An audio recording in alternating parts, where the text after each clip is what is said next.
எங்க தலைவருக்கு எங்க தலைவரோட அம்மாக்கு என்ன எமோஷன் இருக்கும்? ஐயோ எவ்வளவு பெரிய சம்பளம், நல்ல வசதியான வாழ்க்கை. இன்னைக்கு அதாவது இந்த பிரச்சனை நடந்த உடனே அன்னைக்கு நைட்டு தலைவர் போன அடுத்த செகண்ட், அதாவது உங்களுக்கு தெரியும், நம்ம பார்த்திபன் அண்ணன் மதிய அண்ணனுக்கும் தெரியும், எந்த இடத்துலையுமே இல்லாத ஒரு வரவேற்பு கரூர்ல இருந்துச்சு. பார்த்திபன் கூட இருக்கார், மதிய சார் பார்க்குறோம். அந்த பாலத்துக்குள்ள வரும் பொழுது அவ்வளோ போலீஸ் வந்து வரவேற்று ரோப் பிடிக்கிறாங்க. கரெக்டாக அந்த 2 கிலோமீட்டர் கூட்டிட்டு போயிட்டு அந்த இடத்துல பஸ்ஸை நிற்க வைக்கிறாங்க. பஸ்ஸை நிற்க வச்சு தலைவரை எந்திரிச்சு பேச சொல்றாங்க. காவல்துறை மேல எங்களுக்கு நம்பிக்கை இல்லைன்னா சூழ்ச்சியே தெரியாத எங்க தலைவர் காவல்துறைக்கு நன்றி சொல்லுவாரா? நான் கேட்கிறேன், காவல்துறைக்கு நன்றி சொல்லுவாரா? எங்களுக்கு சூழ்ச்சி தெரியல, நான் ஒத்துக்கிறேன். சூழ்ச்சியா இருக்கிறது தான் அனுபவ அரசியலா? உண்மையில அந்த அனுபவ அரசியல் எங்களுக்கு வேண்டாம். நாங்க உண்மையாவே இருந்துட்டு போறோம் மக்கள் கிட்ட. என் தலைவர் அப்படிதான், இங்க இருக்க ஒவ்வொருத்தரும் அப்படிதான். நல்லது செஞ்சு மட்டும்தான் இந்த கட்சிக்கு வந்திருக்கோம். ரவுடித்தனம் பண்ணி 1000 கோடி ரூபாய் காசு அடிச்சு வெளியில ஒண்ணு பேசுறது, டிவியில ஒண்ணு பேசுறது, உடனே முதலமைச்சர் அந்த அடுத்த நாள் 2 நாள் கழிச்சு, அதாவது அன்னைக்கு நைட்டு நடந்துச்சுன்னு தெரியும், நானும் பொதுச்செயலாளர் நிர்மல்குமார் எல்லாரும் போயிட்டு கரூருக்கு வெளியே நிக்கிறோம். தலைவர் போன அடுத்த செகண்ட் உங்களுக்கு தெரிஞ்சிருக்கும், மதியம் தெரிஞ்சிருக்கும், மிகப்பெரிய லத்திச்சாச்சு அடிக்கிறாங்க. போற இடம் திவிகாவுடைய துண்டு போட்ட இடம் அடின்னு அடிச்சாங்க. இது தெரியுமா ஊடகங்களுக்கு? இல்ல ஊடகங்கள் தெரிஞ்ச வாய் தெரிஞ்சு பேச மாட்டாங்க. என்ன அடின்னா மரண அடி. ஒருத்தரும் திவிகாவுடைய துண்டோ சட்டையோ இல்ல ஒரு நீங்க இளைஞரா இருந்தீங்கன்னா அந்த கருவிலே நிக்க முடியாது. நாங்க வெளியே வந்துட்டு பாடல நிக்கிறோம். மேல நிர்வாகத்துல இருந்து கூப்பிட்டா இல்ல வராதீங்க, இல்ல நம்ம ஒரு 500 பேரோட போனா திருப்பி ஒரு கலவரன்னு ஒரு சிச்சுவேஷன் உருவாக்குவாங்க. அப்ப நம்மளுடைய டாக்டர் பிரபுலாம் போய் ஹாஸ்பிட்டல் உள்ள இருக்கிறாங்க. அங்க இருந்து நாங்க போன் பண்ணி கேட்டுட்டு இருக்கோம், என்ன ஆச்சு, இத்தனை பேர் இறந்துட்டாங்களா?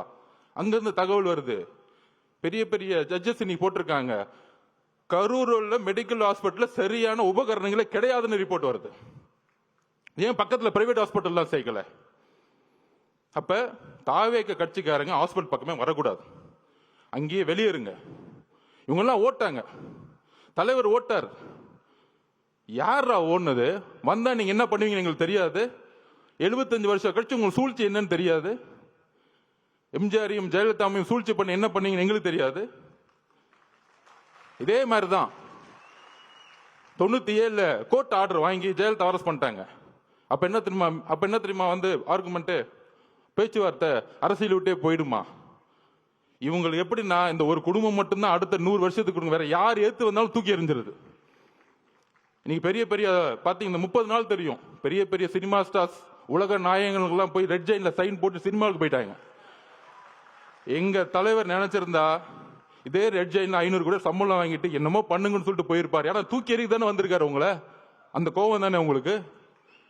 யாருமே எத்து கேட்க கூடாது. நான் சொன்னோம்ல, பிறப்பார்வத்தில் முதலமைச்சர் கூடாது. என்ன பிரச்சனைனா அதான் நெப்போ கிட்ஸ். இந்த நேபாளத்தில் புரட்சி வந்து யார் யாரெல்லாம் வந்து நெப்போ கிட்ஸ், அதாவது வாரிசுகள் அடிப்படையில் வந்தாங்கன்னா அவங்களுடைய வேலையை என்னன்னா யாருமே ஏத்து வரக்கூடாது. அரசியல் ஒரே குடும்பம் இருந்துட்டு போனோம். எதிர்த்து வந்தாங்கன்னா எல்லா சூழ்ச்சிகளும் பண்ணுவாங்க. அன்னைக்கு நைட்டு சூழ்ச்சி பாருங்க, நம்ம எல்லாம் வெளியே போயாச்சு, திமுக காரங்களை மட்டும் வந்தாங்களாம். அதுல ஃபர்ஸ்ட் செந்தில் பாலாஜி வந்துட்டார், ஸ்ட்ரைட்டா ஷூட்டிங் கேமரா எடுத்துட்டு வந்துட்டார், பக்கா ஷூட்டிங். அதுக்கு அடுத்தது வந்தாரு பாருங்க மகேஷ் பொய்யாமொழி.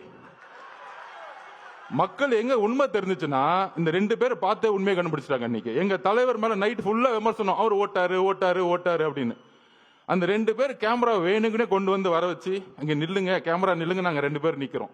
ஒருத்தர் அப்படியே கையை பிடிச்சி நெளிறான், சாரி தப்பா பேசாதீங்க, ஒருமையில பேசிட்டு நெளிறாரு.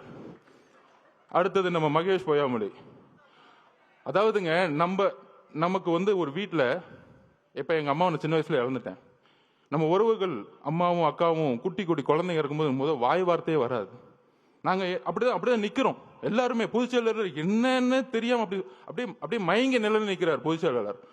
நாங்க அப்படியே நிக்கிறோம். இதுக்கப்புறம் அரசியல், நம்ம மேல குற்றச்சாட்டுகள் எதுவுமே அடுத்த 48 மணி நேரத்துக்கு எங்களுக்கு எதுவுமே தெரியல.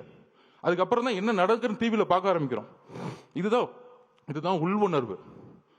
அப்ப தலைவருடைய உணர்வு எப்படி இருக்கும்? அமைதியா போய் தலைவரோட அம்மாவோட உணர்வு எப்படி இருக்கும்? ஐயோ, இந்த முரசொலியில இவங்க பண்ற உண்மை என்னன்னு தெரியும். முதலமைச்சர் என்ன பண்ணாரு? அடுத்த 2 நாள் கழிச்சு இதுல எந்த கட்சி தலைவரும் தன்னுடைய கட்சியை இறக்குறதுக்கெல்லாம் நினைக்க மாட்டாங்க சொன்னாரா இல்லையா? நல்ல புள்ள மாதிரி. ஆனா முரசொலியில் சொல்றாங்க, தாவேகா கொல்லும் நீதி வெல்லும், 41 உயிர்களை கொன்ற விஜய். இப்ப தெரியுதா திமுகவுடைய நிலைப்பாடு என்னன்னு தெரியுதா? இதே முரசொலியில. அப்ப இவங்களோட நோக்கம் என்ன? 77க்கு அப்புறம் எம்ஜிஆர் ட்ரை பண்ணாங்க, அம்மா ஜெயலலிதா மடத்தை ட்ரை பண்ணாங்க. அதுக்கப்புறம் யாரை இவங்களை எதுக்கு வந்தாலும் ஏன் காமராஜரே பொய்யா சொல்லி தூக்கி எறிஞ்சாங்க.